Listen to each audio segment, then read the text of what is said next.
I spoke to a nine-figure, in other words, $100 million entrepreneur for a special meetup that we had in Las Vegas. This was at the Russell Brunson Funnel Hacking Live conference, where we met with some of the smartest and most brilliant marketers in the world. And they're brilliant at marketing online. And Edward Collins told me several key things when it comes to raising money that I didn't believe. So three main things, and by the end of the video, I'll tell you how I'm going to apply them and how you should too. So the first thing that he told me was, when you buy a business, because a lot of what he does is financial advisory and business coaching. And so he told me a lot about buying a business and what buying a business actually does and what it means to buy a business. So he said, when you buy a business, he was wondering, he looks at my company and then he looks at all the people that we work with, because we work with a lot of people that are real estate investors and that have funds and people that are raising capital and all this, right? And people that also want to buy businesses. And so he said that his first reaction was like, man, so many people don't know that you can buy a business without any money. Because a lot of the deals that he's negotiated, because he's been retired for probably over 10 years now. And he's just doing his business because he likes it. Because when I met him, I was really shocked and impressed with how humble he is as a $100 million entrepreneur.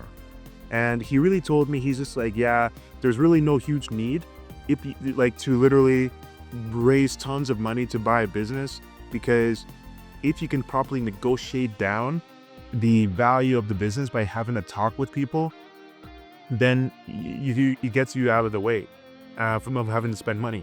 So let's look at a business, right, that people want to buy. People want to buy let's say a laundromat, and let's say it costs $1 million to buy that business. To get to the next, because you can get a loan for 75% of the value of the business, but it's hard to get the 25% down that is needed to acquire the rest. So for the last $250,000, you have to pay a down payment, or raise equity for the down payment of that business. And so the issue with doing it is people would have to go to investors, but instead of that, Edward Collins is suggesting using something called vendor carry, seller carry rather, or vendor take back. In other words, seller carry. There are three different words for the same thing basically. And basically what it means is, when the owner of the business gives you a loan to buy the business from them, and you use the money that the business makes over time to buy that business. So that's the cleanest way of doing it. So if you're buying a business, you just take out a loan from the owner of the company. Let's say a business is making $500,000 per year, and you want to buy the business for $1 million. You look at the business, you look at the revenue, and you look at the profit. Let's say profits $300,000 per year. You can just have a deal where the money that the business is making, some of it goes to you, or some of it goes to, you just get a loan from the person who gives you the business, and then you have to pay back that loan over a longer period of time. And so that's how these deals are structured. But so many people don't leverage these types of deals, and they think that they have to raise all the money themselves because they don't have the skills to build the rapport and the authority to prove to a seller that they're able to buy the business without their money down. And so that's the first thing I learned from him. The second thing I learned from him was, I asked him, I'm like, he owns a lot of accounting businesses. And I asked him, I was just like, how many people do you work with that are brokers? Like, do you work with any brokers, or do you just go to the deals directly? He said, in all the deals I've done in all my life, I haven't worked with one single broker. He's never gone to a broker and closed several deals with them. He's only worked directly with the accounting firms. So this is very important, because this suggests a few things.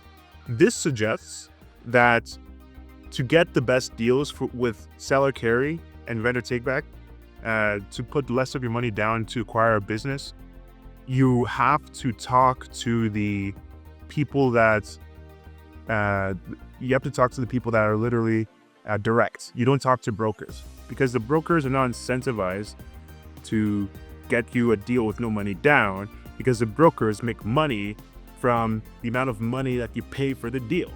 So if you're buying because if you just think about it, common sense, right? If you buy a business with zero money down, why would a broker want that to happen? They wouldn't make any money, because a broker is literally compensated based on the money they make. So you have to be really careful in dealing with brokers. And so ultimately he said only 4 out of all the brokers, he only talks to 4 brokers. Of all the deals that he's done, he only talked to 4 brokers that he actually likes. And I believe 2 were really good, but most of them he said he doesn't talk to. Yet, if you look in the market, there are thousands of brokers. And so, number 3. When it comes to the opportunity, this is a lot of people already noticed, but to those who are new, really basically he said 10,000 businesses literally run people retire 10,000 businesses per year. And I'm going to actually look this up as I speak the facts. But in a nutshell, basically we have tons of business owners that are in retirement. And of that, a certain percent of them don't retire properly, only because they don't have the systems to deal with somebody who's they don't have the systems to properly retire and properly sell their business. It just goes into oblivion. So he said that the opportunity is to help people that are looking to sell better. And here are the specific answers. 3,000 business owners retire monthly in America, according to him. Only 12% of those businesses ever get sold. That means that there are hundreds of thousands of businesses available for sale right now. And so this is why there's a big opportunity, and a lot of people already know this, but to those who don't know, this is why there's an opportunity with this.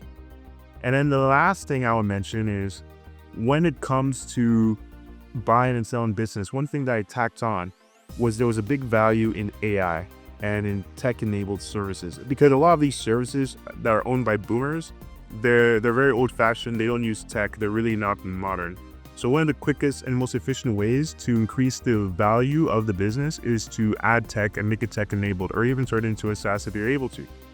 Because traditionally, a service-based business sells for very low multiples. A multiple is just what would you multiply the value of what would you multiply the revenue and buy it for? For example, if a business makes 1 million per year and I buy a business for 2 million, then it's 2 times yearly revenue multiple. That's just what multiple means in that context, for those who don't know. So if you want to raise money, it's best to work on looking at the opportunity and literally increasing the value of an existing business by adding tech in it, so you can make the value more. Because if it's a tech company in this example, it makes 1 million per year, you could sell for 10 million. And that's pretty much it.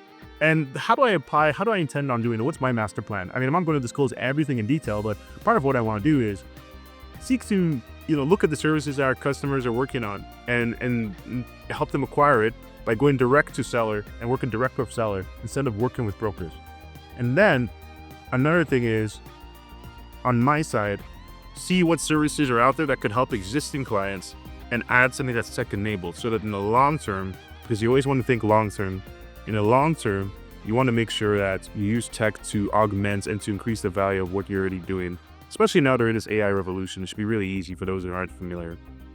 I don't know what effect this will have on multiples, whether multiples will go down because it'll be so easy to implement AI, but you never know, because most people don't do what's easy, because many people, they're not aware. So with this, you want to get us to help you, or you want to learn more, click around on the YouTube channel or head to raises.com to learn more.